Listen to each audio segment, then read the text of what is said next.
गया, आपके धन से, आपकी सहमति से आपने धन दिया और उसने गलत काम किया तो भी आपको पाप लगता है। चौथा पाप लगता है आपकी वाणी से। वाणी का जो पाप है वो सबसे बड़ा है। वाणी से पाप लगता है। किसी के लिए आपने गलत कह दिया किसी को और उसको नाक वार लग गया तो भी आपको पाप लगता है। ये तो 4 पाप हो गए जो वैदिक शास्त्रों में वर्णन है। इसके बाद में 3 पाप और लगते हैं जो कुछ दिनों से लगना शुरू हुआ है, कुछ वर्षों से लगना शुरू हुए हैं। वो 3 पाप है, ध्यान देना। वो भी लगते हैं 3 पाप, उनसे भी बचना चाहिए। भाई कौन सा पाप? एक तो पाप ये लगता है कि आप जब लेट्रिन को गए और साथ में अपना मोबाइल लेकर के गए, ये पाप नहीं, ये महापाप है। क्योंकि उस मोबाइल में संत महात्माओं की बात आती है, उसमें लोग दुआ बंदगी करते हैं, आपका हाल और चाल पूछते हैं, धार्मिक उसमें रिंगटोन लगी हुई है, आप उस मोबाइल को ही लेट्रिन में लेकर के चले गए, ये भी पाप लगता है।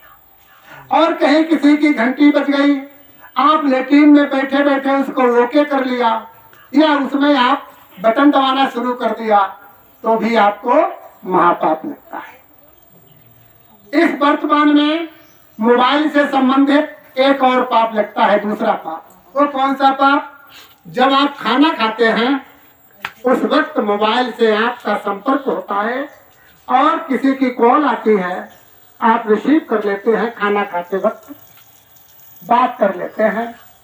अरे भाई, वैदिक शास्त्रों में तो वर्णन यह है कि खाना खाने के वक्त बिल्कुल मौन होकर के खाना खाना चाहिए। मौन होकर खाना खाने से कोई पुण्य नहीं है। ये वैज्ञानिक दृष्टिकोण से आपके डाइजेशन में बहुत बड़ा फायदा करता है।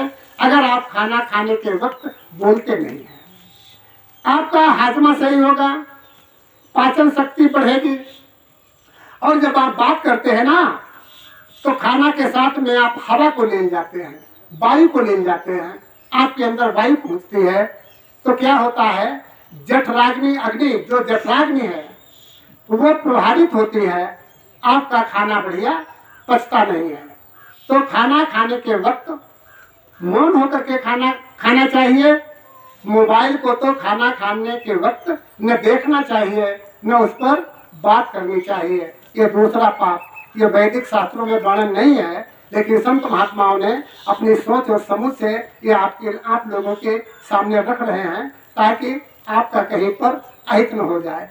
एक तीसरा पाप, जो तीसरा पाप यह है, जो मोबाइल को 10 बजे के बाद चलाता है, 10 बजे के बाद देखता है और अपनी तकिया के नीचे मोबाइल को रखता है।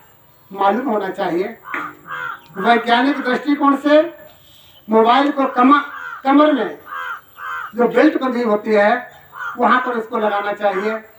सामने वाली जहां पर दिल है, ज्यादातर लोग उस मोबाइल को जेब में रख लेते हैं। उस मोबाइल में ऐसे कई रेडिएट फिट है जो आपके दिल को प्रभावित करते हैं। उसमें जो तरंगे निकलती हैं आपको दिल उससे प्रभावित होता है, इसलिए दूर रखना चाहिए। सरकार की एक गाइडलाइन है कि कभी भी फोन को कम पावर पर कान में नहीं लगाना चाहिए, उसको हैंड फ्री करके कान से काफी दूर रोक करके उससे बात करनी चाहिए, क्योंकि आपका कान का जो पर्दा है वो भी प्रभावित होता है।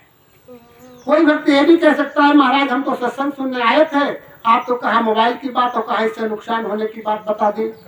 भाई क्यों न बताई जाए, सत्संग तो बहुत दूर का है। सबसे पहले आपकी काया सुंदर होनी चाहिए, आप निरोग होने चाहिए,